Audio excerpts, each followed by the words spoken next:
unbelievable. Paid off, didn't it? You better believe it. I had two friends. You know something? I listen to you every single day. I listen on the way home from work, and I just didn't have a chance to get that this morning. I had a couple of people call me up. I can't believe it. So you weren't listening? I listen to every single day, but unfortunately I have to work for a living, too. And my radio buzzes all the time, but it's unbelievable. You won $1,000. Yeah, it's great, especially with Christmas coming. Yeah. And you could, on Christmas Day, if you win the drawing on December 2nd, you could host an afternoon program for an hour on Christmas Day, and we'll pay you $5,000. That'd be great. That'd be great. What's your favorite radio station? I don't have to tell you, it's a fan. Every day I listen to it, at least on the way home from work. I try in the morning, too, but it's tough sometimes. Check out K-Rock. They're pretty good, actually, too.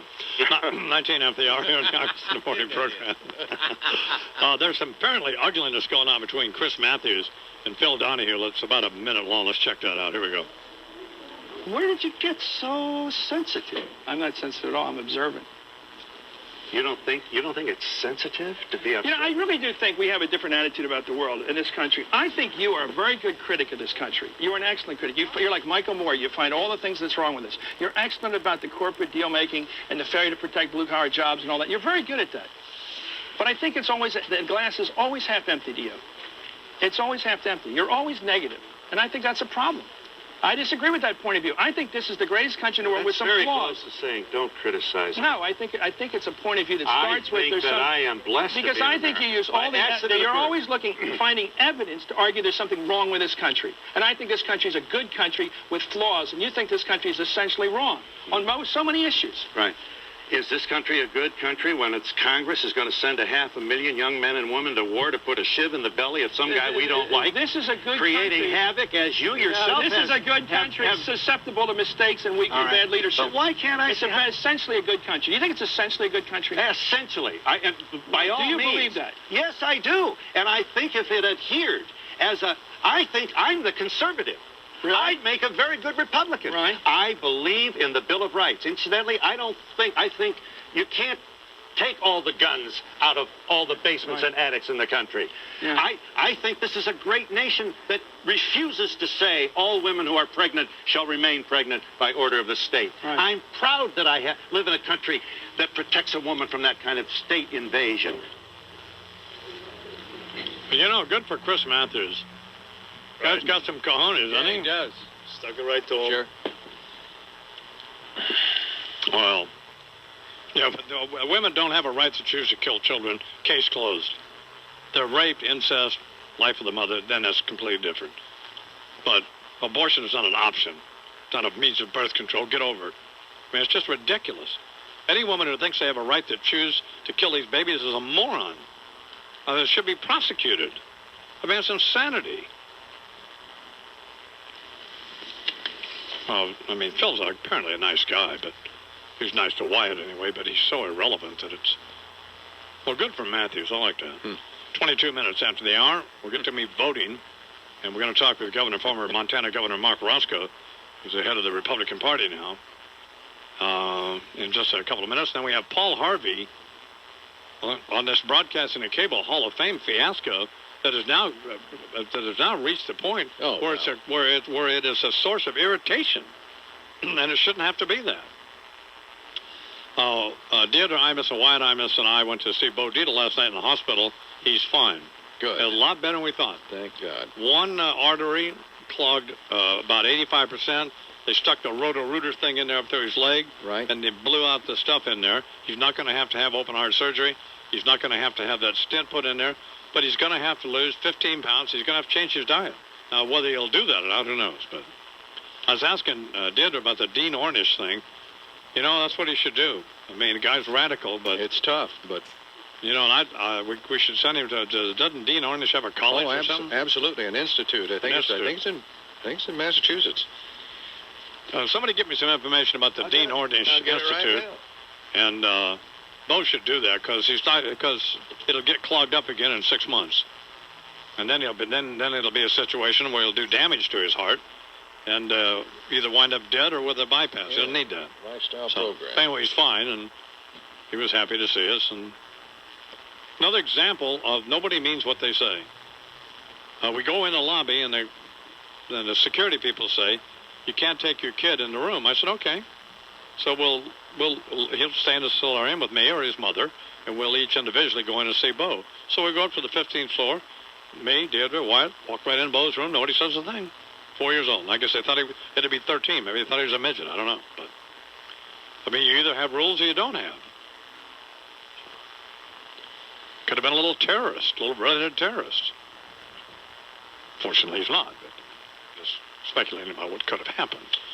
24 after the hour. What? Well, they have apparently Dean Ornish called New Hope, New Choices retreats around the country at various places where you can go for evidently a few days and learn. That's what we should do. Yeah, there's one. one. To that. That's what we will do. Imus in the morning. The left half of my butt is swollen. Really?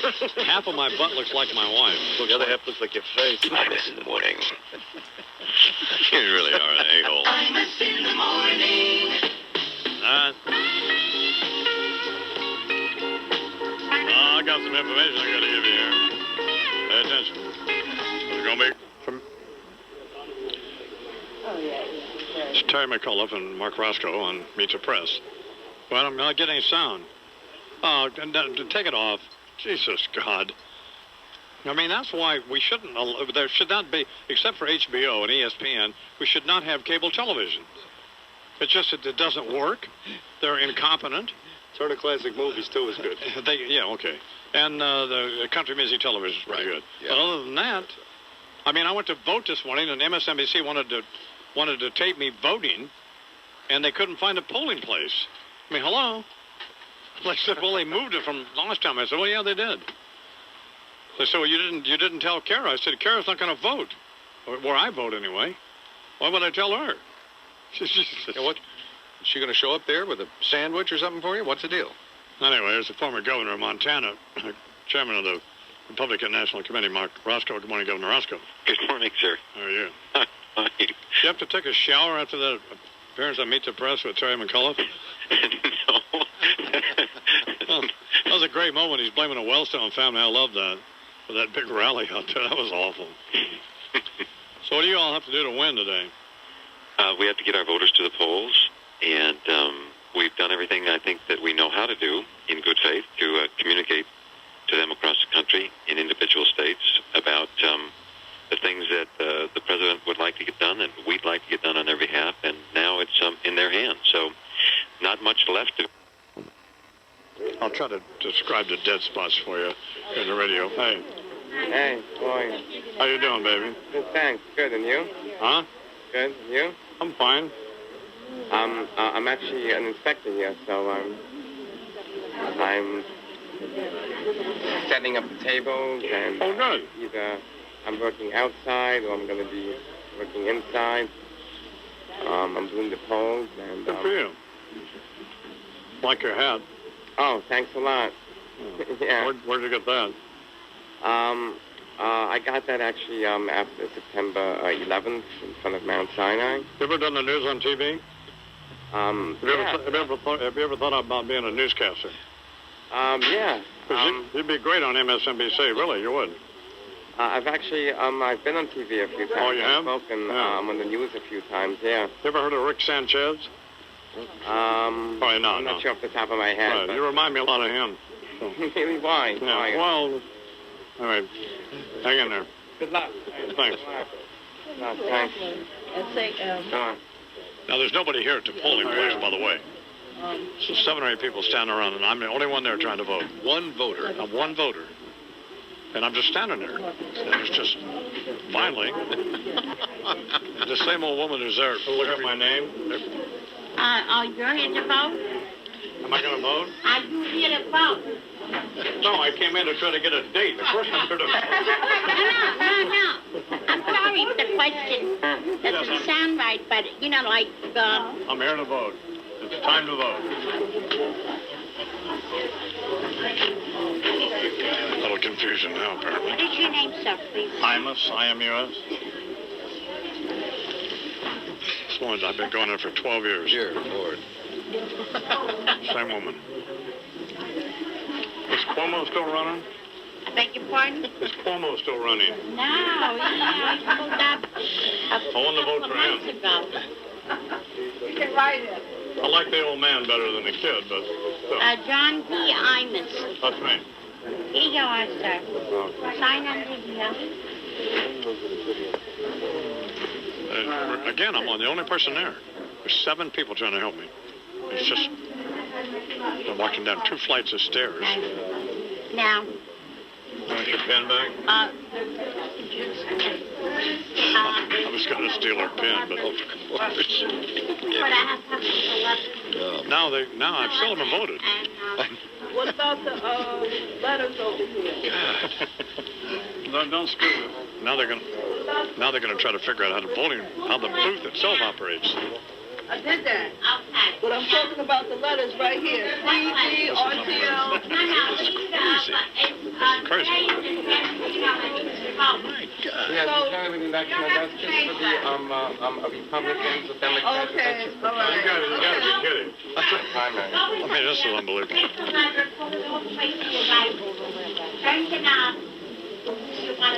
Is anybody in there? Anybody in there? No. I don't want to go in and find somebody in there. Huh? I'm sure there's nobody in there. Your vote.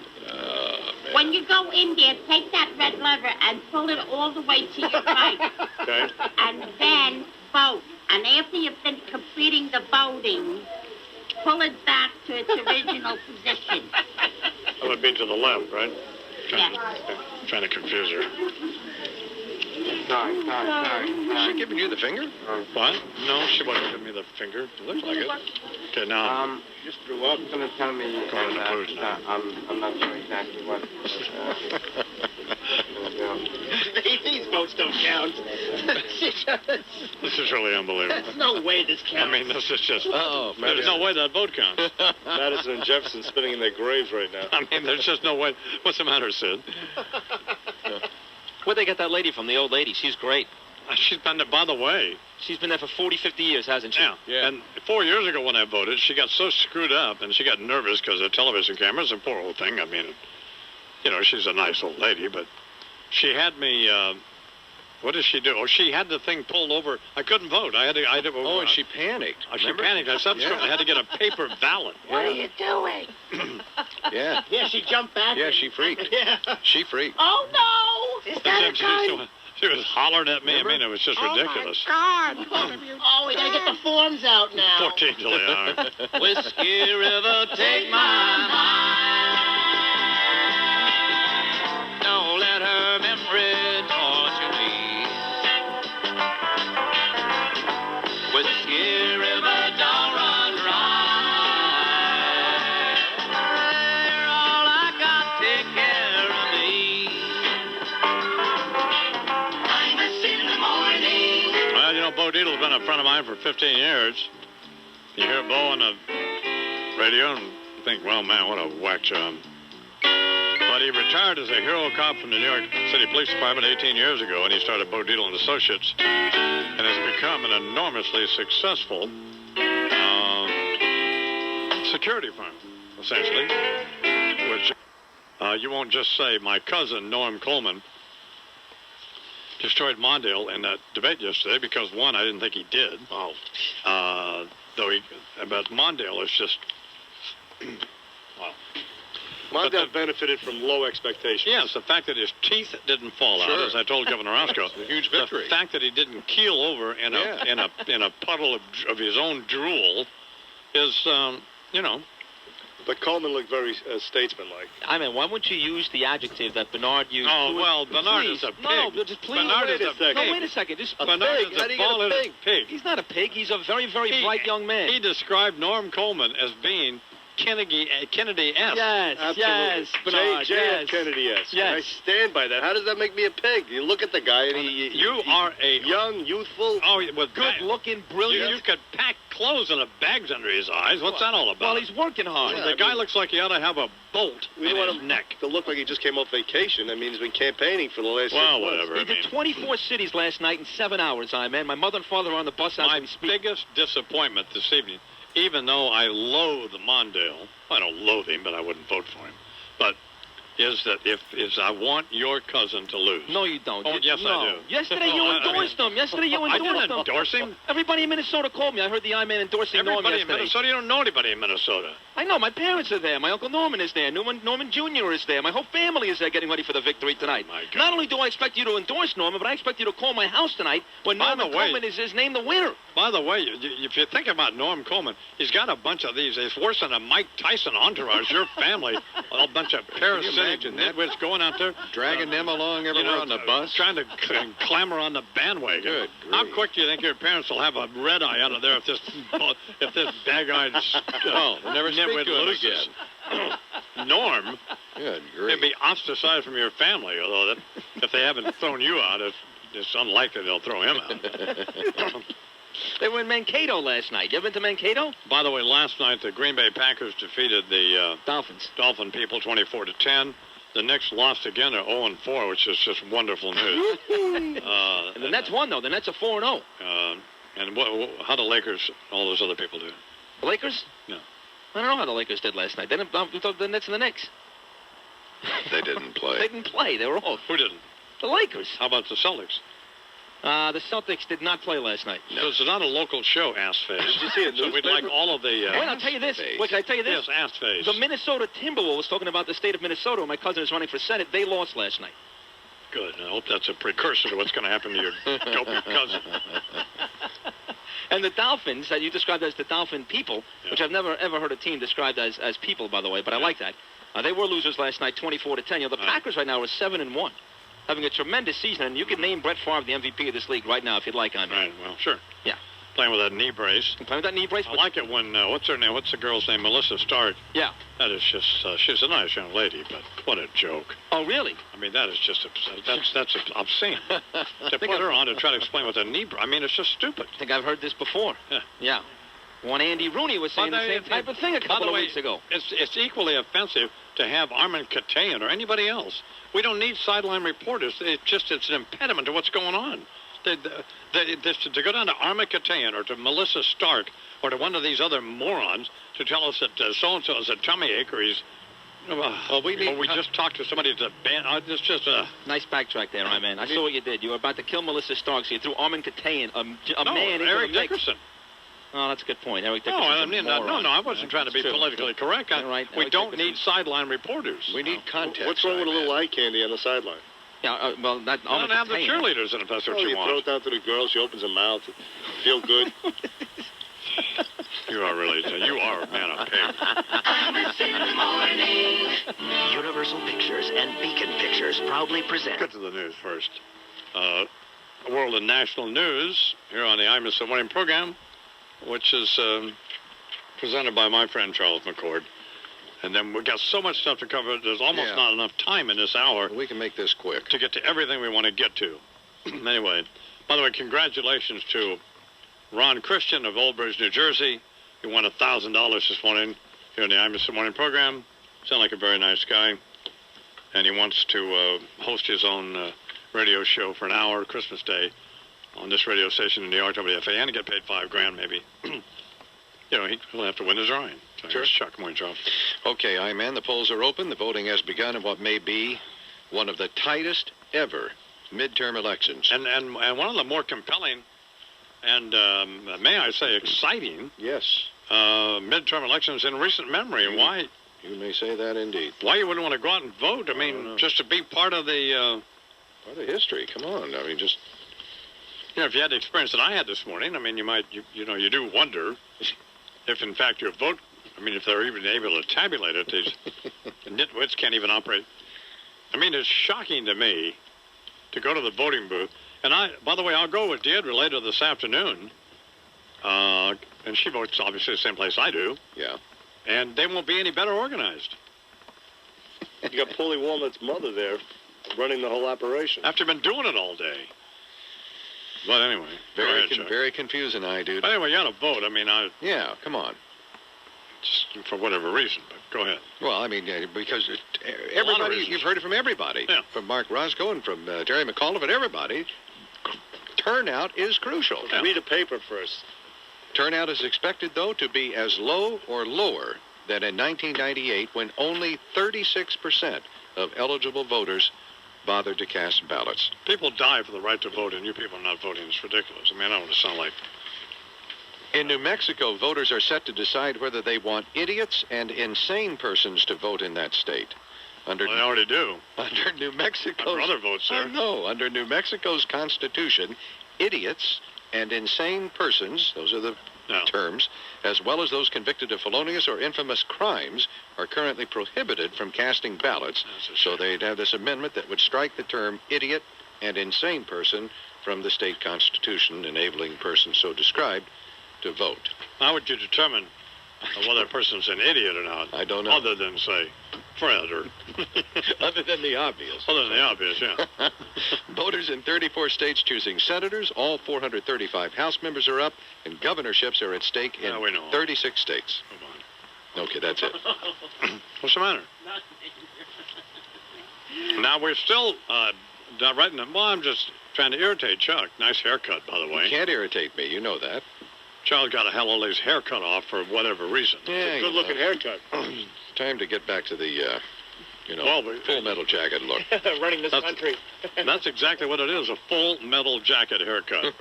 You look like Tom Brokaw in 1950. So. Now, Brokaw's got a book out that's called A Long Way from Home. Yeah. The first 22 years of his life. And I'm quoted in the paper here by Cheryl Connolly in the New York Daily News as saying, well, let me read it to you. Even Don Imus, who frequently has Brokaw on his morning radio show, had unkind words to say about the book on air, running a parody in which the memoir is bitingly referred to as literally son of the greatest generation. Well, first of all, I didn't have anything to do with that parody. Charles wrote that. And I forget who voiced it, but probably Larry Kinney. I mean, don't lay this off on me. And I think that was one of the days that I had to pick Wyatt up at school. And so I wasn't even back there. I mean, I just don't get this. But Brokaw, what's the matter? You're an a-hole. That's all. That's all that's the matter. What were your instructions? All right, Chuck, let him have it and really pull out the stops on this one, okay? No, my only observation about Brokaw's book is that, I mean, it's just, I don't know. It's fine. But it's a very nice. I mean, it's warm. I liked it a lot. But I just think. I mean, if you grew up in that time in the 50s, I did. Brokaw and I are the same age. I mean, if one grew up during that time, you're going to recognize a lot of stuff in there. Particularly if you grew up between the Hudson River and the San Andreas Fault, you're going to recognize a lot of yourself in that. Of course, I've got every book in here but that book, so. It's just the idea of the self-importance. Yeah, I just think you run the risk of it being of coming off as slightly presumptuous. Well, maybe. To assume that we all want to read about the first 20 years of your dopey life. What skanks you were hosing when you were 19? No. I don't think he gets into that, does he? When you stop getting acne. So, no, but I love Brokaw. Well, you know we do. Well, certainly. I mean, He is America's anchorman. Yes. Yes, absolutely. He has become our generation's Walter Cronkite. Yes, he has. Yes, he has. I mean, he has. And he's brilliant, but this book is just, please. It's fine. Well, what he's done for the greatest generation has been great, but he's not Martin Luther King. He's not JFK Jr. or Sr. But he has a nice story. He has a nice Junior? I misspoke. It's 11 minutes after the hour. Well, we still haven't had time all morning. Oh, thank you, Julie. Here's Brokaw's book. I have it right here in front of me. Let me just read to you, because obviously he had some problems. Over the years, as I've shared stories of my South Dakota boyhood and family history, friends have often said, when are you going to write that in a book? All I simply said was, I want a list of the friends who said that. Well, he can probably provide that. But I want sworn affidavits notarized. So, that's all I said. Well, you may be able to get that. Okay. Now, Brokaw's going to be on Friday. I'd like him to come prepared with a list of people who said that. That's all. I'd just like to know which friends and... Well, why should that shock you so much that some people might suggest that Tom Brokaw would have an interesting... I mean, my God, he's Tom Brokaw. I didn't say that he didn't have an interesting life. How did he get to be Tom Brokaw? I just simply said that when he's sitting around the lodge there or at his dopey ranch in Montana, wherever the hell it is, and doing nothing, or trying to fall off a mountain, and he's regaling us all with these stories of when he grew up. If he was regaling us, my only question is, I don't hear. It doesn't ring true to me. What? Not that Tom would be dishonest. I don't think he is. I don't think so at all. I just can't imagine that many people, other than his editor, ever said, when are you going to write that in a book? So you're accusing him of lying. Yeah, essentially you are. No, I'm not accusing him of lying. I'm accusing him of taking some license here. I think people came forward and said to him, Tom, we need to know how the plains shaped the boy who became the man. Write that down for us. Over the years, as I've shared stories of my South Dakota boyhood, reads the acknowledgments page, and family history friends have often said, that sounds to me as though that it happens almost all the time. Well, no, often does not have to be all the time. Well, what does often mean? With some degree of frequency, people probably have. More than half the time? No. Often doesn't mean more than half the time. No. Not necessarily. It does to me. Well, that's your interpretation. Well, that's what's important. Anyway, when are you going to write that in a book? An idea I have, Tom writes, successfully resisted until now. Well, now it's time to tell the story. I worried, this is very revealing. I worried that such a book could be seen as simply an exercise in vanity, rather than, as what I hoped it would be, an attempt to document the manner in which I was raised in the America of the post-World War II years. There you go. I wanted to get beyond an anchorman's inflated sense of self-importance, and he writes in parentheses, an oxymoron, and express my gratitude to the people who raised me and to the character of life in the American heartland from which I have drawn so much. Send them an email. Write them a letter. Call them. So it's a minor failure. What? So it's a minor failure on his part. What is? To get beyond that point that you just described. Well, he wasn't. My suggestion is he did not successfully navigate that conundrum. I understood, but did he? But it did. Did he? But it doesn't hurt the story. Still is a nice story. I like the story. Well, yes. Married his high school sweetheart. Yeah. Right. So I mean, you know. Well, as opposed to you who married your high school sister. Yes, who married your sister. But it was a high school event. I understand that. So, here's what we have. That's all.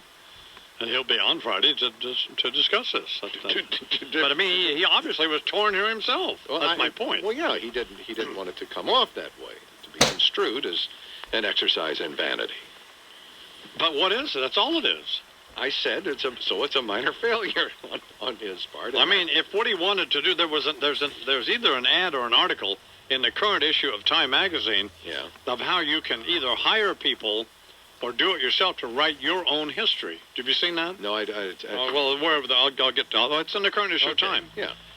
And there's an online situation that provides where you can hire a writer or whatever. Well, I wrote yours, if you'll recall. My bio? Yeah. I wrote your little biography for whatever. If you'd like to read the bio that Charles wrote. So I'm available for that service, obviously. It's at autobodyexpress.com. And it may be on msnbc.com as well, which is the bio Charles wrote for me. The Autobody Express is sponsored by Nikon. And Fred and Bob came up with most of the stuff this year, and other than the items we had. And it's terrific stuff. They came up with some great new stuff. The working cowboy T-shirts, the ABX hats, and the Imus hats, which we had, the Fat Loser Lion Weasel hats, the America T-shirt, which is great. Bob came up with that. Well, whatever. They've just got neat stuff. Not real expensive, and all make great Christmas gifts. And the Imus Ranch food products, the Imus Brothers coffee, Southwest salsa, and turquoise buffalo tortilla chips, which you can buy in various gift packs. 100% of the profits from all of the Imus Ranch food products go to the Imus Ranch for Kids with Cancer. Back to Brokaw's book. Okay. So then Brokaw simply, and I at the risk of redundancy, I go back here to where he said, I worried that such a book could be seen as simply an exercise in vanity rather than as what I hoped it would be, an attempt to document the manner in which I was raised in the America of the post-World War II years. Document for who? For whom? Well, people would be So who or interested. whom? Either. Okay. People would be interested in Tom Brokaw's story. What people? Lots of people. Which people? One of the principal anchors. Name one. Who's Name me. it. How about just reading the news, Mumbles? How about that? Well, I would be interested in a book. How this man became, This is one of the most influential people in our lives. This is a chapter of a book. Yes, it's to be. Obviously, we're working on another trilogy here. No, this book should be a chapter. And then we in should, a larger work. Yes. Then we should get on to, which would be interesting, we should get on to the broadcast years. Well, we're building toward that. It's about 10 years too early. He's still got some miles to go. Sure he does. But I mean, I'd like to know about the KNBC years, the White House years, the Today Show years. Jane Paul. You will. Adventures. So that's coming. You'll get your opportunity, certainly. Now, back to this Broadcasting and Hall of Fame situation. Broadcasting Cable Hall of Fame bill. Yeah. My position is the following, that I am not going to attend any of these ceremonies for any reason ever. Just as far as I can tell. I mean, it's just, you can't ever say never, but I'm certainly not going to attend this one. You've made that, I would think. I'm not going to appear on anybody's television show anymore. No. I'm not going on Tim Russ's show. I'm not going on Larry King's show. I'm not going on any of these programs. I don't want to. Those are in your past. It's tedious. That's a past chapter. It's just, I'll appear with Larry when Larry comes out to the ranch, as he said he was going to do last year, and disappointed all the little children when he didn't show up, nor did he call. Stiffed you. Yeah, if he'll come out there and do his show from there, then I'll appear on it. Other than that, I won't. No. I don't. There's no reason to. I don't need to. I don't want to. And I don't have to have a reason. Why would you even want to put yourself through that anymore? I don't. But I can't. I don't know. They just don't. Well, here's Paul Harvey. In a minute or two, as soon as Lou figures out what to do. Now, America's most influential broadcaster with the rest of the story, Paul Harvey. Hello, Americans. Stand by for news. And let's say here, right up front, fellow fault finder, that the rest of this story is, make that should already be known. Say, have you ever tried to tell somebody something that just doesn't seem to soak in? Doesn't seem to penetrate old Mr. Noggin? Well, of course you have. Happens to all of us. And it's happened, it seems, to a fellow who is a radio colleague of mine. You know him. Sure do. Don, the I-Man Imus. Tried to do it right. He told them, then told me he told them, and then told them again. Classic journalistic rudiments straight from the Ma and Pa Mainstream Gazette. Just what are we talking about here? Page 2, the rest of the story. Did you see The Sopranos the other night? Ralphie Cifaretto? That thing about using a cheese grater on his penis? Well, Mr. Mincemeat America, that's what this whole Broadcasting Cable Hall of Fame business has become to our I-Man. Uncomfortable. Their cheese grater, his penis. Now, few in our industry have received more accolades, more awards and ribbons over the years than Don Imus. National Association of Broadcasters Hall of Fame, Radio Hall of Fame, four Marconi Awards. Wait a minute, stop right there. There's only one other personality who's gotten that many Marconis, you know. The fella talking to you right now. Yes, sir. 4, 2 plus 2. And guess what? That's sufficient. Hello, Mr. Broadcast Awards presenter. It may come as a shock to you, but I don't want another plaque, and neither does Don Imus. Page 3. Well, here we are right back at saying what we mean and meaning what we say. Imus told Donald West, chairman of the Broadcast and Cable Hall of Fame, that he wasn't going to attend the induction ceremony. Lame, tedious, and he had no intention, well, let him tell it. I made it plain to Mr. West that I wasn't going to attend this. I thanked them. It's very nice of them. But it's not deserved in my view. That's one. And 2, I don't want to go. Mr. West, I'm not going. Don't contact me. Seems plain spoken enough to me. But not to Mr. West. No, fellow Flatlander, Imus gets a 4-page letter from Mr. West. offering everything this side of a lap dance and pecker pull if the I-Man will just show up.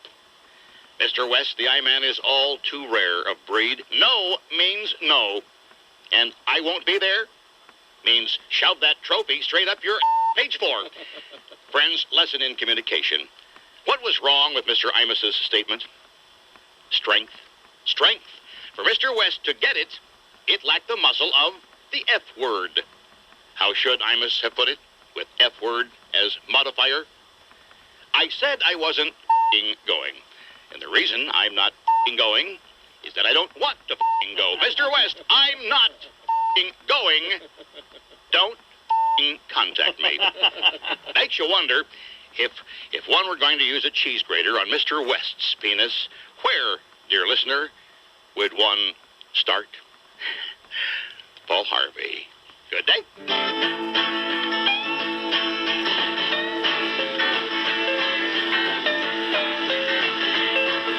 John is in the basement mixing up the medicine. I'm on the pavement thinking about the government. The man in a trench coat, badge out laid off, says he's got a bad cough, wants to get it paid off. Look out, kid, it's something you did. God knows when, but you're doing it again. You better duck down the alleyway looking for a new friend. The man in a coonskin cap and a pig pen wants $11 bills. You only got 10. Imus in the morning. Another lending success story from LendingTree.com. I'm a coupon clipper. I like to save. So I went to the post office and great views. For more information, visit ESBNYC.com, the Empire State Building, the reason for Skylines. That's where I want to go.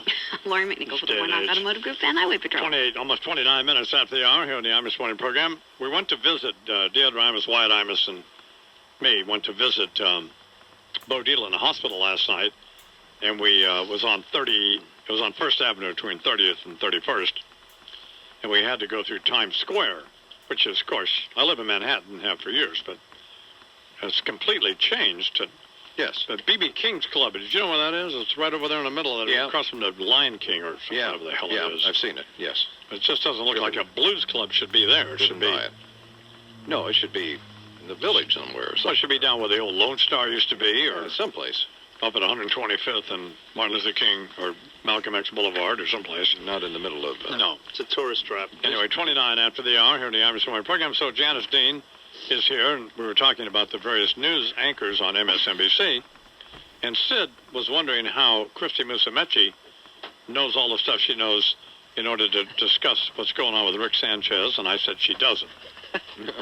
They're either reading off a teleprompter, or she's been briefed, but she doesn't.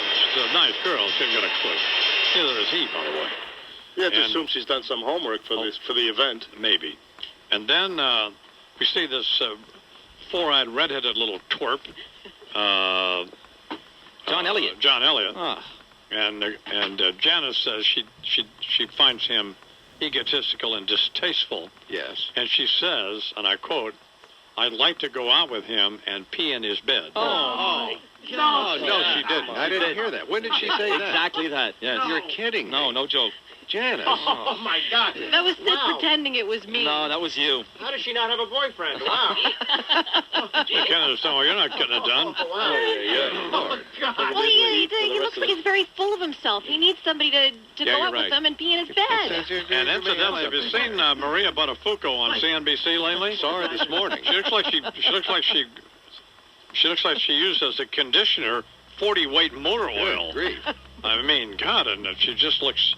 She looks haggard, doesn't she? She does. She looks like she just came from a night of doing what Janice just said.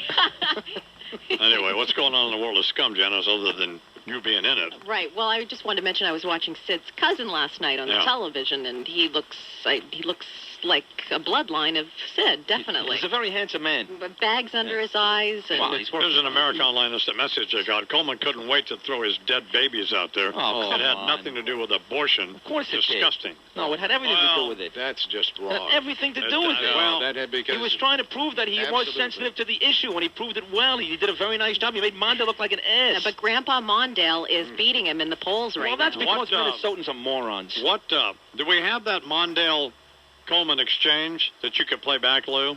Yeah, I'll find it. Can you find it and let me know when you do? Yes. Meanwhile, Gary Hart's still thinking about the White House. This is a good instant message. They are not killing children, talking about abortion. They are deciding whether or not to continue a pregnancy. Big difference. Big difference. Let the woman decide, not, shut up. I happen to agree. Well, you're a moron. Grab the current issue of Time magazine. It happens to... Well, I'm not even going to respond to it. It's just stupid. It's absolutely stupid. It's killing children. It's killing a human being, period. Then why let a woman who's raped kill that baby? Because why doesn't that baby have a right to life? Special circumstance. It's a special circumstance. Same with incest. That's where the argument falls apart. Yeah, that's where it does. I mean, you got to stay consistent. You're either going to say it's murder or it's not. I'm not going to use it as a form of birth control and just arbitrarily and capriciously decide when a pregnancy is inconvenient. That's right. Because you don't want to because for whatever reason. It's a child, not a choice. Well, if it's a child, no matter how it's conceived, well, then life is life. I think in a situation of rape, matter of degree, where it's conceived in that sort of trauma, there's a possibility, and I think it certainly exists, that it would affect the psyche of everybody involved, and it would be better in those particular. I mean, I realize that there's a way to argue the case on either side. I understand that. I'm not a moron sitting there thinking I'm 100% unconditionally correct. That simply is my position. That it shouldn't be arbitrarily, capriciously an option for some dopey woman to decide that she wants to kill a baby because it's inconvenient and it's going to get in the way of her career or whatever the hell else she wants to do. Or she forgot to take a pill, or what's his name wasn't wearing wasn't wearing a rain shield. Yeah, exactly. So, hat. And makes it more politically palatable to not to allow rape victims to do that, but still, if a life is a life, a life is a life. I understand all of that, but you're ignoring the special circumstances, which is your, of course, idiotic right to do, being the pig that you are. I'm pointing out the inconsistency. Even though Bernard is the voice of Bernard. reason. Unbelievable. Bernard's right. There's no other way to put it. Bernard's a moron. He's not a moron. Devil's advocate. Happens to be wrong. That's all. And in the case of incest and the life of the mother, then that's a completely different story. What's going on in the world of scum? Well, something wrong. My voice is just gone. Well, it's the stuff of Tony Soprano's deepest, darkest dreams. Dr. Melfi, naked. Soprano shrink Lorraine Bracco will replace Kathleen Turner as Mrs. Robinson. Towel-dropping scene and all in the Broadway production of The Graduate. Right. Wow. Yeah. How does that make you feel? Edie Falco was also naked on Broadway, his wife on the show. Christina Aguilera's naked on the cover of the current issue of the Rolling Stone. Have you seen her new video? That's different. The others are like sumo wrestlers. No. Her new video is giving TV sets genital warts all over. Oh, it's great. Oh, she is great. It is a striptease act. And she's in every strip joint all over town every single weekend getting herself into trouble now, Christina Aguilera. She has done everything to change her image, and I like her new image. Yeah, would you want your little teenage daughter watching her? I don't have a teenage daughter. I don't have to worry about that. Would you? That's what I'm saying. She's supposed to be a role model. It's such a ridiculous hypothetical. Here we go. Special circumstances. If your little teenage daughter, if the kind of child she's going to be formed by being exposed to a Christine Aguilera video, then there's something wrong with the way the child's being raised. Right, sure, exactly. Yes. In my view, Wyatt can see anything he wants to see. He has a strong enough foundation, particularly certainly at home, to be able to process all of these various images and so on that he's going to see, to put it in its proper context. I'm going to try to protect. I'm not one of those people that thinks that a child's psyche is going to be determined by M&M. I mean, you got to calm down. Well, speaking of those little teenagers that are watching Christina Aguilera videos, Mattel has stopped making its best-selling Harry Potter vibrating broomstick. What? The toy company says its decision is not based on the toy's popularity as a preteen sex toy. Sure. A report in Page 6 in September that the Nimbus 2000 drew raves from kids but horrified parents who found their teenage daughter seeking pleasure from the vibrating broomstick. Oh, my God. Time Out New York even rated the Nimbus 2000 along with bona fide vibrators in its sex issue for the low price of $19.99. Oh, my. How about the Bugs Bunny butt plug? No kidding. That will be fine, but I don't need that. Soon to be seen in a Sopranos episode. Right. Good grief. Vibrating broom. I'm still really am still trying to recover from the cheese grater penis thing on Sunday Night Sopranos. Man, I don't get that. I mean, I can't imagine that's... And there hasn't been a coarsening of our culture? No, that was definitely Valentino in it, by the way. I watched it again last night. It was definitely her. It was her? Yeah, I watched it again last night. It was definitely her. As I said. As Bernie said, once again, Bernie right. I'm really disappointed about this Harry Potter vibrating broomstick going off the market. You were going to buy one, weren't you? I was on my list of Santa. They'll be screaming for it.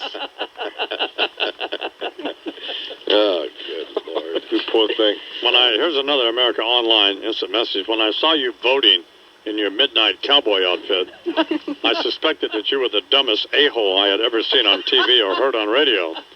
When I heard you tell Stephanopoulos you couldn't tell if he was a Democrat or a Republican, you confirmed my suspicion. Amen.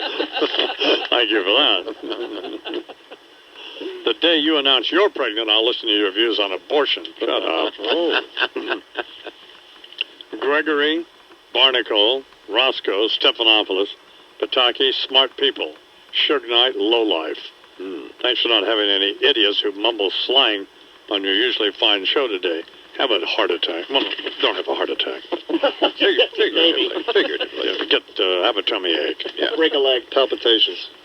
Imus, I guarantee if men had to be pregnant, there would be no question about their right to choose. Well, yeah, I just think you're wrong about that. Wow.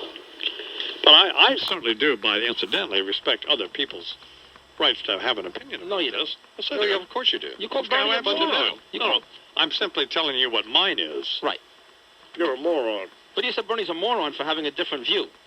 Well, I was being plain devil's advocate. Well, we were fooling around. Oh. Because I wholeheartedly disagree with you on that. But I don't respect any judgment that you would make about anything, because you, in fact, are a moron. And based on judgments that you have made in your life. So I couldn't even vote in New Mexico now because idiots can't vote there. So you are a knuckle-dragging Neanderthal nitwit. Have you registered to vote, Sid? What's that? Have you You know what you are? Do you have thinning hair? I bet you hate it, don't you? Between Norm Coleman and Walter Mondale, if during the abortion question, when Norm Coleman pretty much chastised former Vice President Mondale about and pointed out that he had lost 2 children, and what the context was and how Mondale framed his observation about what Coleman's position was. So let's see if we can tell from this excerpt. You have been an arbitrary right-to-lifer. I am not, and that's one of the many issues that divide us. Let me just finish on that issue, if I may, Mr. Vice President. And I would take exception, I'll use a kind word, to the description of an arbitrary. My wife and I have had 2 children who were born, the first son and the last daughter. They died at very young ages. I have a deep and profound respect for the value of life. It's not arbitrary. But even on that issue, I think we can and should look to find common ground. But please don't describe it as arbitrary. I say that I respect you. I am sorry about the tragedy in your family. I know that life should be sacred. That's enough of that. Well, Coleman was right. Yeah, he's absolutely right. So. And very respectful, by the way. When you say amen, you'll notice one thing about yesterday's debate. He's a total phony. Let me just say this. Cousin is a... Did he not address... And Mondale's even worse. Did he not address Mondale as Mr. Vice President the whole debate? We know what that was all about. And Mondale's calling him Norm, Mr. Coleman. He couldn't even call him Mr. Mayor. He was the mayor of St. Paul for 8 years. Sure. Why couldn't he be as respectful towards Norm as my cousin was towards him? Had Mondale been smart, while he was being referred to as Mr. Vice President, I would have referred to Norm as Mr. Mayor to draw the distinction between his having been the Vice President of the United States and your bag-eyed, bolt-in-the-neck, dopey, Fabian-haired, crooked cousin having been the mayor of some jerkwater town in Minnesota. Jerkwater, St. Paul, one of the Twin Cities. He even sounds like Kennedy without the Massachusetts accent. He really does. Jesus, Looks God like almighty. him, sounds like him. You are a whore. No, he's not. You're a whore. You're a whore. The guy represents statesmanship. You're a whore. He has been described by some of the hugest political people in this country as Kennedy-esque, not just Bernard McGurk. I want you to know that, I'm in. 14 till the hour here in the Imus in a morning program on Thursday morning between 7 and 10, which is when we're on the air, unfortunately. Jack Welch is going to be on CNBC. Now, in the current issue of either Newsweek or Time Magazine, there's some more details about this divorce that apparently now they have reached a situation, Jack and Jane, amicable situation where they're going to resolve this without the benefit of attorneys. other than just, although she's an attorney. Yeah. But in other words, they're not going to wind up in court. They ain't going to go to court over it. But Jack pushed this to the point where it should have never reached the point where it got. I mean, of course, she was appropriately angry that Jack was having this affair with that bimbo from the Harvard Business Review and being so public about it, and not only violating one of his marriage vows, but rubbing her face in it, which was... She's the wounded party. Yeah. So, and then to lowball her on monthly or monthly support or whatever it was, so that she couldn't continue to live life in the manner she had become accustomed to, was absurd. Asking for trouble. You can argue about whether in fact, who deserved what. That's a different argument. My argument is, what should he have done, and should he have known what it was going to take to make the deal? That's what you got to know in these kinds of situations.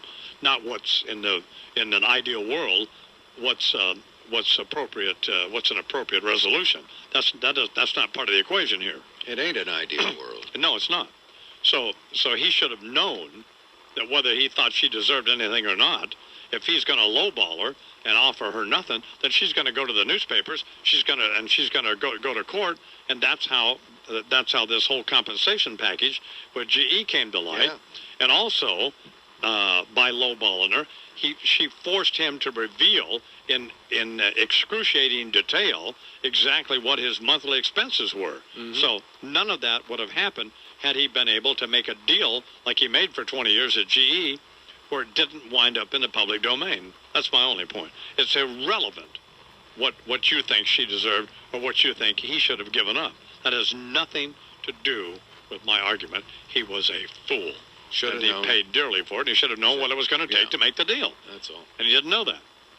Happy birthday to little Samantha Imus today. Happy birthday, Sam. Sam runs the Imus Ranch office, and she's a ranch coordinator for the TCF. She's a lovely young she is girl. Indeed. Yeah. And she married our nephew, little Donnie Imus. Mm-hmm. A little, but hardly. And, of course, their wedding, one of the more lovely events that I've attended in some time. And I didn't realize it, but they hired some people who sang Somebody to Love, or Someone to Love, or Somebody Like You, which is a Keith Urban hit record, country record, but you would have never recognized it. How does it go?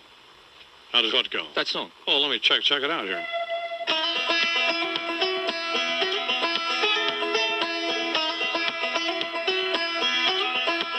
There's a new wind blowing like I've never known. I'm breathing deeper than I've ever done, and it sure feels good to finally feel the way I do. Now I wanna love somebody like you. I used to run in circles going nowhere fast. I'd take one step forward, end up 2 steps back. Couldn't walk a straight line, even if I wanted to. I wanna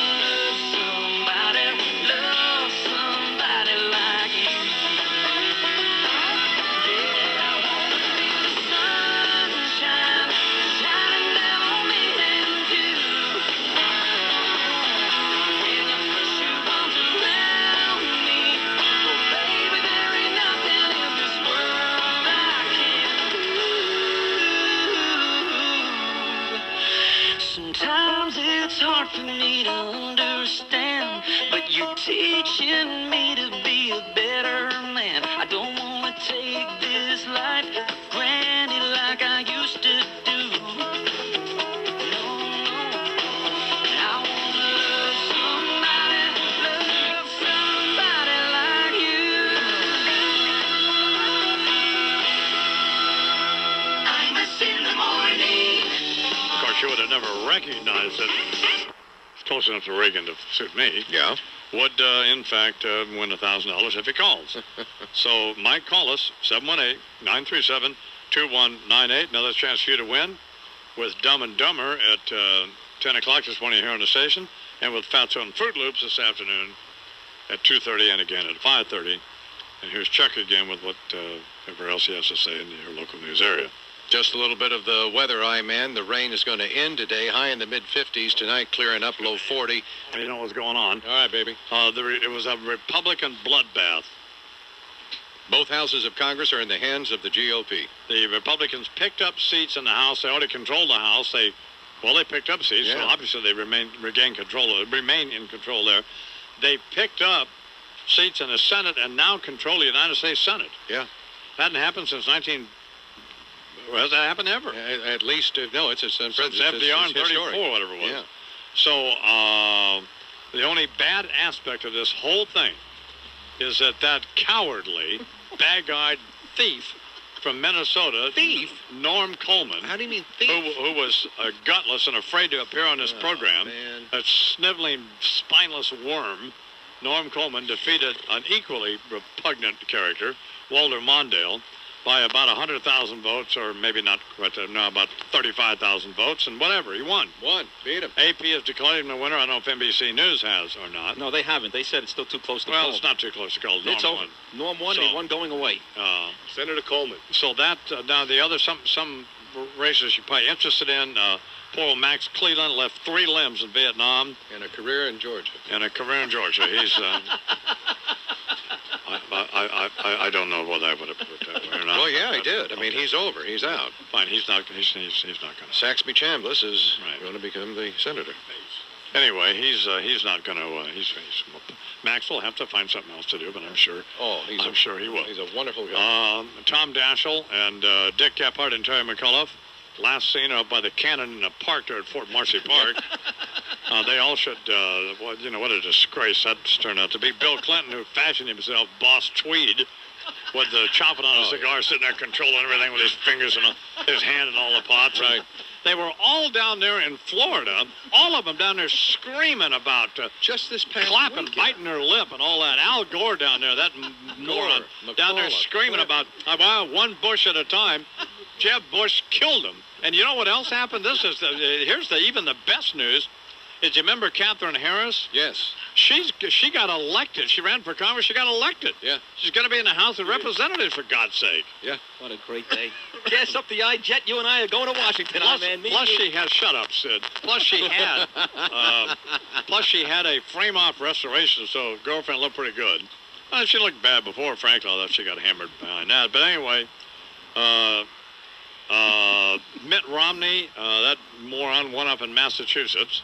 And this is interesting. Yeah. Preliminary results from the National Conference of State Legislatures suggesting that the Bush coattails extended down to that level, to local legislatures around the states. All right, let's just take do we have Gephardt? Do we have a cut of Gephardt? Yes, we do. Is this him killing himself or resigning or what? Is this a gunshot? Is this a gunshot or what? Unfortunately, not. Well, let's hear Gephardt. Roll that. The president's popularity was at historic highs, and obviously that had a big impact in the end. I think our candidates were good. I think we had a good message out there. But I think, before too much longer, people are going to wake up and say, why don't I have those prescription drugs? Shut up. Oh, my God. Get out now. No, they're going to wake up and say, why don't you resign? That's what they're going to wake up and say. What are you, nuts? Get him off my television. Get him off my radio. That is crazy. What is he, nuts? They don't get it. God, he doesn't get it. Well, holy Toledo. There's somebody who may or may not want to kill himself. An I-fave from the great state of Tennessee, Congressman Harold Ford. Good morning, Congressman Ford. Good morning. Good morning, all your listeners, too. How are you, sir? It's a tough morning. Well, you sound like you got a black armband on. No, it's a tough morning. I think that Democrats across the country understand now that really the power of Air Force One, and there have been concerns about the lack of a message. I've heard some this morning in the show express that, but the president, you have to give it to him. He rolled the dice, campaigned hard, and was victorious this morning. I'm glad to support, or proud to support here in my home state. We picked up a gubernatorial race, first time in 12 years that a Democrat's been elected statewide, and Phil Bredesen. And we also won a congressional seat, a pickup for Democrats, and ironically, Al Gore's old seat, ran a conservative Democrat, former state senator who won. And so people in Tennessee are mildly proud or jubilant about our results and success Well, they're delusional then. I mean, what do they do? That sounds like the biggest rationalization on the planet. And by the way, no president has been able to demonstrate the power of Air Force One since FDR, and he was riding around on a Amtrak or whatever the hell they had, a freight train or whatever they had then. So no one would dispute that. It had to be something else other than that. No, I only make the point about us here in Tennessee being proud. Without a doubt, I mean, the Republicans clean house. They did extremely well in the Senate, extremely well in the House, held on to the House, might have picked up a seat or two. I guess we'll get all the final numbers here shortly. One of the things I think it does demonstrate is that we're going to all have to get back here and try to work together and work on some of the things that Dick just spoke of and so forth. I do think it will cause all of us to really reassess, particularly Democrats in the House, reassess a lot of things. Dick Gephardt is a great guy and has, much like a manager of a baseball team, is well-liked, well-respected, and people know that he wants to win. But we've just been unable to put it all together, and there has to be maybe a variety of reasons. But I think eventually people are going to, here in the next week or so, are going to begin to ask some really tough questions about his leadership and other things. I don't want to pile on at this point because I think it's important that we assess all of these things. But I do think it's inevitable that we take a look at all of these things and make some determination about which direction the party wants to go. He should resign, don't you think? I mean, here we are just less than 24 hours away. They're still counting votes, but it's obvious that we need some fresh faces and perhaps some fresh ideas. So Noah's answer is yes, he should resign. No, I mean, Dick Gephardt has served his constituents well, obviously, in St. Louis, and has served the caucus well. And I think there's not a person who's worked harder on achieving a majority for Democrats than Dick Gephardt over the years. There's not a person who's raised more money. But I think that's a decision that he'll have to mull over, and I'm certain that when we get back next Tuesday, it's such a quick turnaround. Congress will go back Tuesday to finish up its work and to reorganize for next year. I'm sure some of my colleagues, and I said I don't speak alone here, I've heard from several colleagues of mine who believe and feel the same way. We use the baseball analogy. Here in New York, we had the New York Mets. They spent over $100 million on all of these fancy players like Roberto Alomar and that fat guy from Boston, I forget his name, Mo Vaughn, and a bunch of these other people. And the manager was Bobby Valentine, and they had a disastrous season. And guess who's the manager of the Mets now? Art Howe, not Bobby Valentine. So maybe Congressman Harold Ford or someone else, some Democrat who's got some sense, should be in charge of the Democrats there in the House. I agree. I happen to like Dick Gephardt. I think he's an ethical, moral, decent human being, but he didn't get it done. He's got to get out. And you've got to be people like you who have a respected voice in the Congress to call for him on this morning's program here to just simply go away. Don't you think, Congressman Ford? Well, you've laid out a case, and I think that my colleagues, a lot of my colleagues I've spoken to in the last few days, I think have all expressed some concern about it if things turn out this way. I don't think anyone believed that Democrats would have lost the Senate and that Democrats would have not picked up. And there, of course, prognosticators suggesting that the Republican lead in the House would grow. But I don't think anyone had accepted that until, obviously, last night when the results began to roll in across the country. But this is a decision that Dick will have to make. There's talk about him running for president. Oh, yeah, okay. There's a race. Yeah, I'm going to run, too. That leadership. Yeah, me and Vince Gill, we're all going to run. I think you'll hear the next day or so, I think, more formulated rumblings about, or I should say more cemented rumblings about what the leaders' plans are for the future. And I think you laid it out right. I mean, Bobby Valentine's a super guy, but he couldn't get the job done. And I think at some point, I think people are going to take not at some point, people are already taking a look at this. And as you know, there's a leadership race already underway in some ways to succeed Dick if he decides to move on. So it sounds to me like you're trying to shove him off the cliff here this morning. No, I wouldn't do that. I don't, just being candid about things. I think you have to reassess. And I mean, this is Dick Gephardt's decision. If he chooses to run again for leader, I would imagine that there would be some voices. There'd be some of those who may challenge him, and which I think would be right to force the leadership to explain what they do differently, what happened this time, and they may even have to acknowledge themselves that it's just time to allow some new faces and new blood and new ideas to emerge in the leadership. Back in Tennessee for a second, did Lamar Alexander, who was a Republican who won that Senate seat there, did he wear that goofy lumberjack shirt when he campaigned down there? Fortunately, he retired that shirt. Oh, good, great, okay. But it was he won big there. he did win big, which was everyone thought he'd probably win a little bit bigger than he did. Come on here, Congressman Ford. I mean, you're making me crazy. No, I mean, the numbers, he was, in all fairness, he enjoyed a 20-point lead a week ago. But he won. No doubt about it. I don't take anything away from it. But we also, Democrats won the governor's race here, first time in 12 years. And again, we picked up a House seat. I know we make fun of Al Gore a lot, but we won his old congressional seat, Democrats did, with a fairly moderate to conservative Democrat. So, I mean, there's some silver lining there. I mean, I think, don't get me wrong, everyone's surprised by what happened in Georgia. I think that's probably the biggest surprise across particularly in Democratic circles. I mean, we're obviously surprised by some of the other key Senate losses, particularly there were those of us who thought North Carolina was in play, certainly those of us that thought that New Hampshire was far more in play, and even had some thoughts about carrying Colorado. But here in the Mid-South, not only did we win the governor's race and that Senate race, we're all proud of Mark Pryor, too, right across the bridge here in Arkansas, who won. But it's not a good day for Democrats. We took it on the chin. I accept that. I think Democrats accept that. And we'll have to go back and regroup. And part of that regrouping may require us to look for, again, not to be redundant, but look for some new energy and new faces and new ideas within our leadership. Along with you calling for Congressman Gephardt to step down this morning, do you think Terry McAuliffe should as well? Well, regardless of what I say, I think you're going to characterize it a certain way. I'm just teasing. No, I think Terry, I mean, the same thing. I think all of us, the whole party is going to have to sit back and we try to reassess what happened here. I mean, I think, again, Terry's like Dick. I don't think any two people worked harder or spoke more or traveled more on behalf of the party. And you can't fault them for their effort or their ambition. Well, he was on Meet the Press, Terry McAuliffe, saying that last Sunday with Tim Russert, saying that President Bush had no coattails. What's he think now? He was down there screaming about in Florida, we're going to get one Bush at a time. I mean, he looks like a total fool. Well, obviously, Bush has Wouldn't you agree, Congressman Ford? The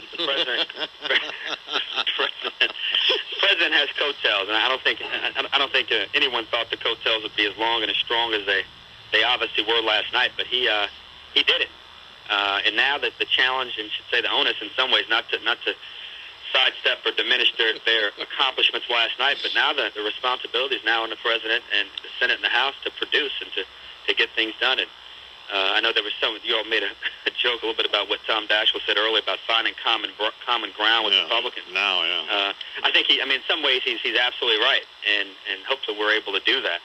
But politically speaking, I would agree with a lot of what you're saying. The Democrats are going to have to reassess some things, and it may be time to change some skippers. President Bush's coattails looked like that dress Princess Di was wearing when she got married, dragging that thing behind her. You know, what do they call that, a train, or what the hell that is? Princess Di's bridal train. Bridal train, yeah. Well, Congressman Ford, it's time for you to step up so you can be you are a new voice of the Democratic Party, and on a serious note, people in the Democratic Party are looking for people like you who are not totally unethical phonies, and so this is a good opportunity for you. Well, you need to seize it. If I decide to run for anything, I'm going to call you and try to get back on. All right. Well, you can come on anytime you want. Thanks very much. I appreciate it. Thank you. You're welcome. Congressman Harold Ford. That's what the Democratic Party needs, guys like him. Yeah. Some phony talking out both sides of the mouth. Well, Bo Dietl's out of the hospital, and he's here, and we'll talk to him coming up. There's a for sale sign on a big old rusty tractor. Can't miss it. It's the first thing that you see. Just up the road, a pale blue water tower. With I love Jenny painted in bright green.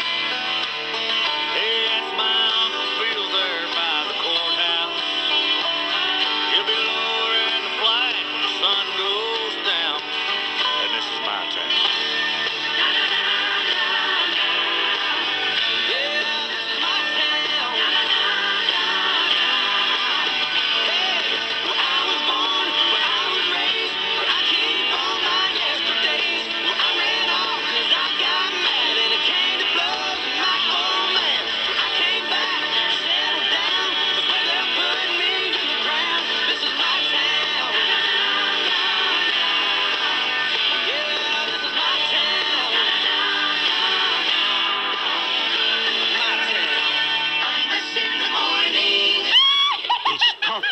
To a witch. You got the green skin, the warts, all them brute. Indeed. And thank you so much as always, Imus. In the morning, Well. Where to begin? At the obvious, I guess. Dano, you postulated it, and now I embrace it. After the debacle that unfolded here Tuesday, I find myself in complete concurrence with your thinking. If it is ever to regain any semblance of relevancy, following the fabled Japanese model, our nation's Democratic Party leadership must all kill themselves.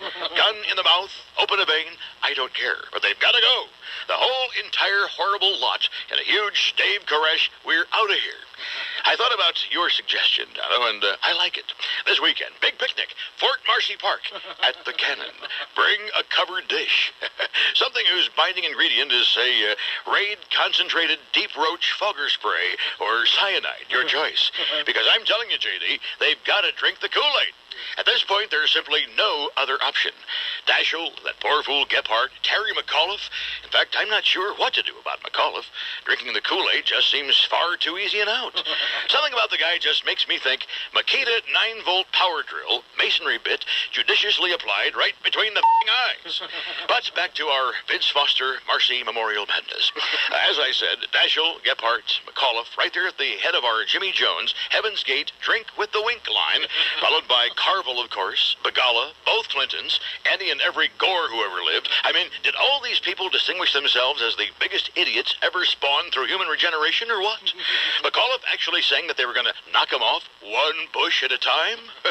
And Clinton and Gore swaggering around Florida like a couple of half-rabbit coonhounds in a Cocker Spaniel whorehouse, getting out the Democratic base? What Democratic base? The only Democratic base that was apparent to me was Hillary's fat third sacker ass.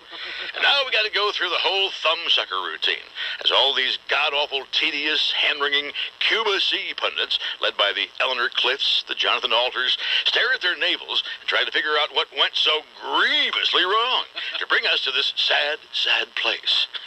I'll tell you what went wrong. You people have no idea what the hell you're doing or what the hell the American people are thinking. Earth to the great Democratic Party prediction cabal. Despite your effort to veer off onto some vaguely identified pocketbook issue, since September 11th, it is still the security, stupid.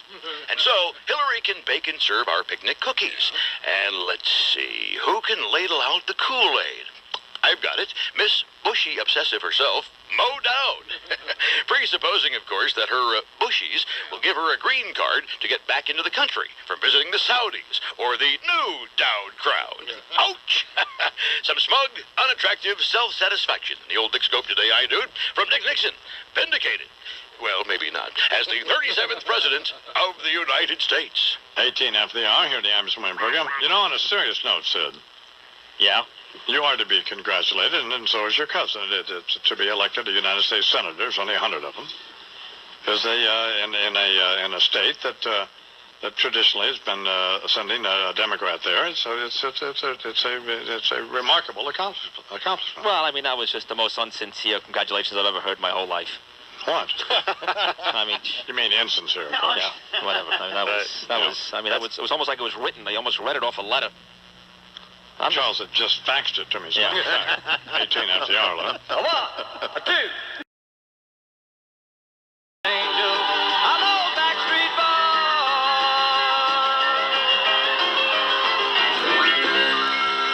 Imus in the morning. I believe very strongly in the so-called service profit chain. We create shareholder value by doing the job for customers. Fantasy with Imus in the morning on Sports Radio 66, WFAN, New York. All right, it's WFAN's Grand Slam Fantasy, where you can win $1,000 right now and get a shot at hosting your own sports talk show Christmas afternoon. Get paid $5,000 for doing that. So we are looking now for Eugene Braggs. Eugene Braggs from Woodbridge, New Jersey. Eugene, you have 30 minutes from right now to call us on the special Grand Slam Fantasy hotline, 718-937-2198. What number again? 718-937-2198. Whose name is it? So if Eugene Braggs from Woodbridge, New Jersey, I-Man, calls within the 30-minute time period, he'll get the $1,000. Right. And be eligible for the grand prize drawing on December 2nd. Be eligible for Sid's job. It could. What are you going to be eligible for? It could evolve into that, couldn't it? Well, I'm so annoyed with Sid. Sid is such a baby. You know?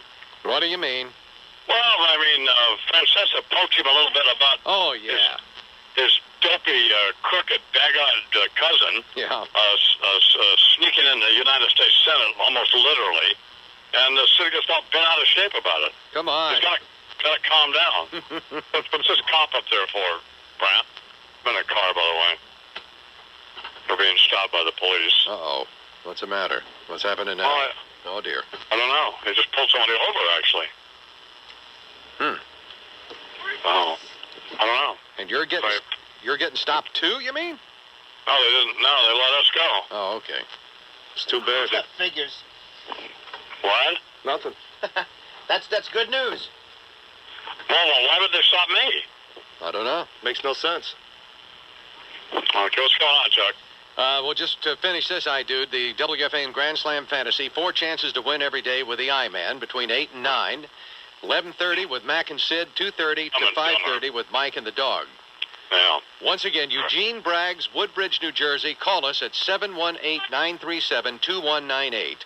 I'm fine. To claim your $1,000 in the WFAN Grand Slam Fantasy. What's he saying? Well, I just said, God almighty, drop it. Well, shouldn't I finish the copy, you moron? You call my son a moron. I'm calling you a moron. It's quite different. All right. What else? Sports quickly. The Knicks beat the Kings 95-88 for their first win of the season as the Nets suffered their first loss to the Bucks 99-93, and Sid will have details. High weather mostly sunny. The high today near 50. Tonight partly cloudy, upper 30s. Tomorrow mostly sunny, the 50s, and Friday sunny, the 50s. It is 45 degrees right now at 3 minutes past the hour. Anyway, Charles, well, what's going on other than, president? How come the president didn't come out and gloat yesterday, I wonder? Because they... Class act. Exactly. They specifically wanted to avoid any look of, gloating or self-satisfaction. As opposed to say, if Mad Dog were president, can you imagine? Which would be about like Norm Coleman being president. Oh, my God. Did you see Norm Coleman yesterday? He looks like he'd had the blood removed from his body. Well, he looks like the Phantom of the Opera. Which is good. You don't want him looking like some some gigolo coming out of sleeping 12 hours a night. He was working hard to try to get elected. He looks like a kabuki. Anyway, what's going on, Chuck? Well, as you mentioned, there was none of this stuff of White House bragging over the GOP's recapture of the Senate and its continued steady grip on the House. Instead, the president telephoned winners around the country, including Democrats such as Mark Pryor, actually got a call, who defeated Senator Tim Hutchinson in Arkansas. So the president offering an olive branch to a bunch of people, Senate Majority Leader Tom Daschle among them, also Missouri Congressman Richard Gephardt, who, after today, I-Man, is going to be out of a job, evidently, at least as the minority leader now in the United States House, because he's expected to give up his leadership position. Did the president call Winona Ryder? I don't know that. There's been no mention of that in anything I've seen about it so far, but he could have. One of the more stupid things I've seen is Larry King has a panel of deadbeats on, and the prosecutor already said in the press conference, and everybody understands that they didn't ask for jail time. She's not going to get any jail time. Right. She's going to get some community service, probation, and she'll have to pay sacks for the stuff she sold. But so if the lawyers go around, then they'll spend a half an hour all speculating on what kind of sentence she's going to get. And it's already been announced she's not going to get any sentence. I mean, I don't understand that. Prosecution's not asking for jail time, period. And Alan Jackson won everything at the CMAs. Yep. And Faith Hill, in one of the more tedious examples of somebody standing in front of a national television audience of 3,000 or 4,000 people doing voice exercises. Boy, I mean, did she want to prove to us that she could sing some dopey song that, one, is not a country song, and two, is just, she's a nice lady, and she's got a great voice, but I mean, enough. Screaming, God almighty. Just stop screaming and just get butt out. Leave us alone. Shut your cake hole. Take your shirt off. Jeez. Oh, I don't know. No. Turn around and shake a little bit. Give us something. I don't know. I mean, it's just. Where are we? Are we here, Brad? Why did you decide to park a half a block down the street? I don't know, boss. All right. I got to take Wyatt into school, and I'll be over at the station for a little while, all right? You got it. So go ahead and do the news. Take your time, Chief. Don't call this number anymore. I didn't call that number. Is it gone? Gone. All right. Thankfully. Good Lord. Really? Why'd you park it a half a block away, bro? Shut up, boss. I don't think so. Quickly, some of the other headlines, in addition to the fact that Gephardt is going to step down today and at least remove himself from a Democratic leadership position. Overseas, the owner of a minivan used in last month's bombing at a nightclub in Bali has now reportedly admitted to authorities he was, in fact, part of the group behind the deadly attack. The group is suspected of having links to al-Qaeda. Joint Chiefs of Staff Chairman General Richard Myers says the terrorist network is capable of launching a major operation, whether or not Osama bin Laden is still alive. France and Russia concerned about what they say are ambiguities in the text of a reworked proposal for a UN resolution on Iraq. America and Britain presenting the UN Security Council with their latest draft yesterday after 8 weeks of lobbying, calling for an immediate Security Council meeting if Iraq refuses to comply with weapons inspectors and warning Iraq of, quote, serious consequences for any continued violations. Also, the State Department warning today there could be attacks against U.S. interests overseas next week when a Pakistani national is scheduled to be executed in Virginia. Mir Ahmed Kazi was convicted in the 93 murders of 2 people in the shootings that occurred outside CIA headquarters. And officials say increased security in the U.S. in the wake of the September 11 attacks may make overseas targets more attractive to attackers in case there's any sort of reprisal for the execution of this guy. And a prosecutor says she plans to seek a sentence of probation, as we were just discussing, and community service and restitution for Winona Ryder when she appears in court, scheduled for sentencing December 6th. And that is about it among the top stories right now that we're following on this Imus in the Morning at 11 minutes past the hour. Here now on the Imus in the Morning program, the Liza and David Show, the radio series that goes where the canceled cable television show could not, featuring America's most temperamental diva and his wife, Liza.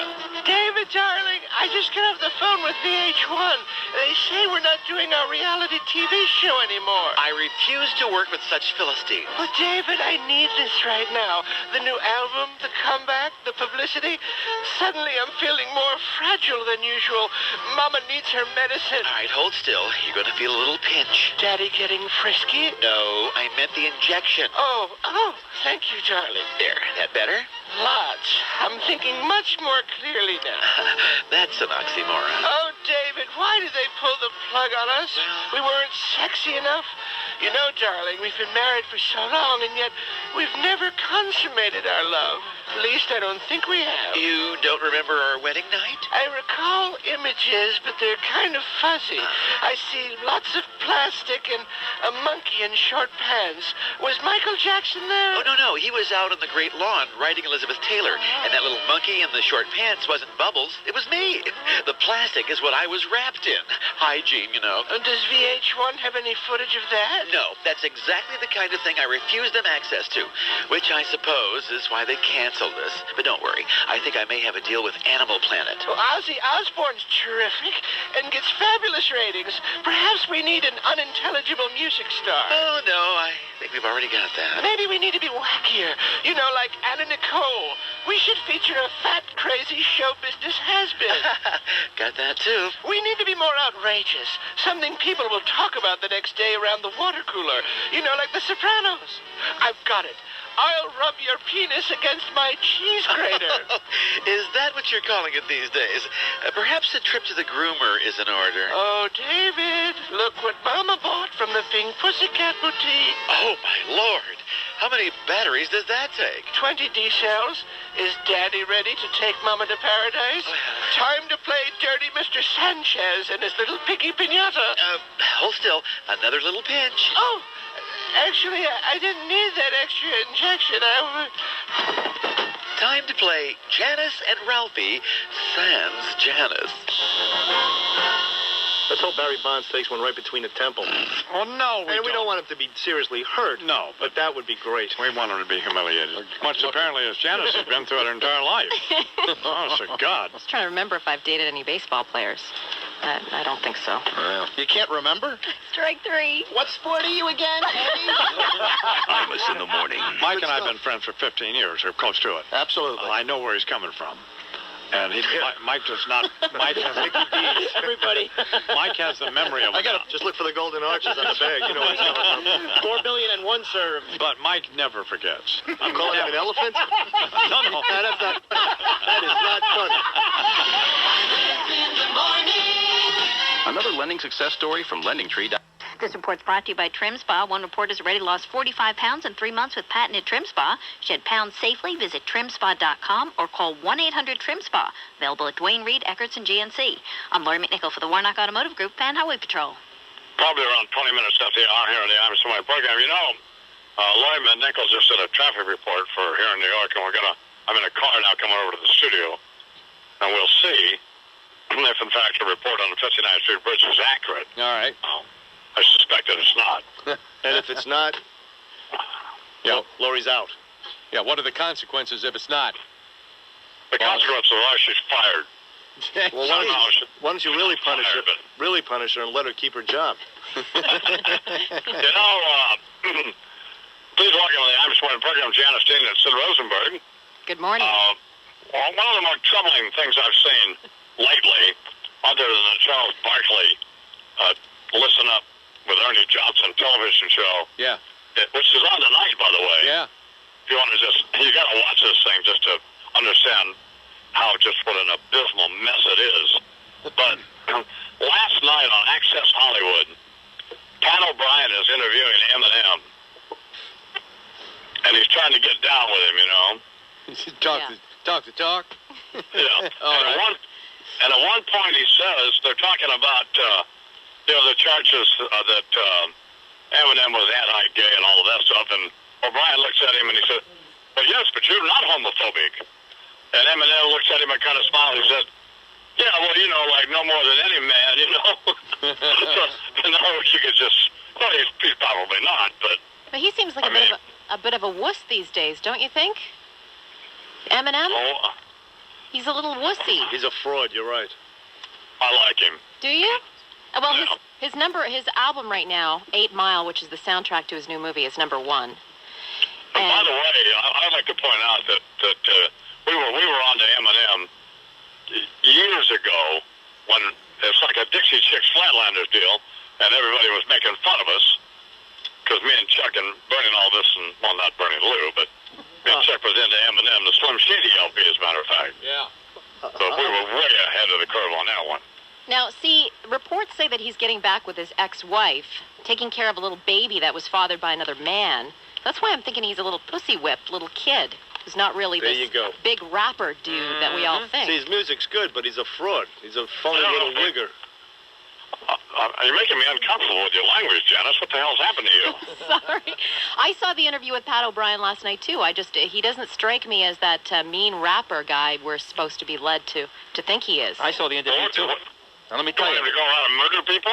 Yeah, that wouldn't be a bad idea. And if you catch your wife sucking face with a guy in the parking lot, somebody's got to hurt. You got to have yourself a body. Sure. Now he's taking care of somebody else's kid. So what? Yeah, that's not good. No. I saw the interview last night, and let me tell you, he was a bigger wuss than Eminem. Pat O'Brien, that's who. He is the worst. What a shock. Yeah. No, that was not a good performance on O'Brien's part. Well, he's got to get fired. If NBC has any goyons whatsoever, they'll fire this moron. Well, no, he's not a moron. He's my friend, by the way, Sid, and he's doing a fine job. Well, I got news for you. You got a bunch of friends lately that are morons. Oh, my God. Like who else?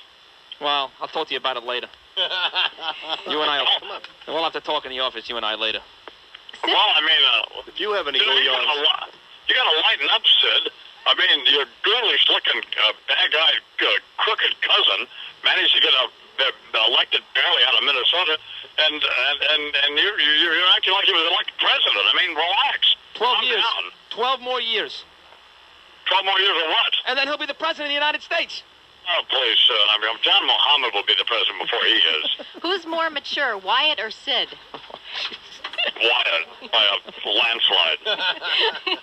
What's going on in the world of scum, Janice? Bobby- Other than Norm Coleman. Yes, Bobby Brown is in jail again. Police say Brown was stopped for speeding around 3 this morning. Police found marijuana in his car. No. He faces charges for speeding, having no proof of insurance, no driver's license, and possession of marijuana. Are you sure now this was a Bobby Brown that married to Whitney Houston? Yes. Are you positive? This Not a is the different man. Bobby Brown? Yeah, I know it's hard to believe. Doesn't sound like the guy. No, I want to see some DNA evidence on this one. Driving while black. And judge ordered O.J. Simpson arrested yesterday after both he and his attorney missed a court appearance on a charge that he sped through a manatee zone in a powerboat. You didn't even know what a manatee was. I was asking what a manatee was. And Sid says it's a big fish. Do you have a mirror? No, Bernard? What happened? Yeah, What Bernard. did you say, Bernard? No, I don't want to hear what Bernard is going to I say. was just wondering if Janice had a mirror in her apartment. That's funny. You're a funny guy. Man, that's cruel. Yeah, Bernard, I'm a little tired today. Can you call yourself an idiot? I retract that. Hey, Janice, so what was your take on the Winona Ryder deal? Oh, I'm not surprised that she's not going to jail. I mean, how do you feel about it? Sid, how do you feel about it? Well, I think the whole thing was a waste of time. I'm not sure what she did wrong. But I'm upset. No, Sid. She went into SAC and she took almost $6,000 worth of clothes and she didn't pay for it. Let me tell you something. I was in Saks a couple of weeks ago with my wife, and there was one pair of underwear. They wanted $63 for one pair of underwear. Yeah, but $63. You know what? She's a millionaire. Doesn't matter. Doesn't No. underwear. They are out of line, Saks. They're out of line. But that doesn't mean you should steal the underwear, does it? Well, I No. disagree. I think it does. Does your wife carry scissors in her purse too? So I carry them for her. Wait till Christmas comes and I make my march into one of those department stores. I think it was pathetic that on the news yesterday it was breaking news every 5 minutes. Who cares really about what Winona Ryder did? It's a non-story. Unbelievable. There was more important It's not things. OJ, for God's sake.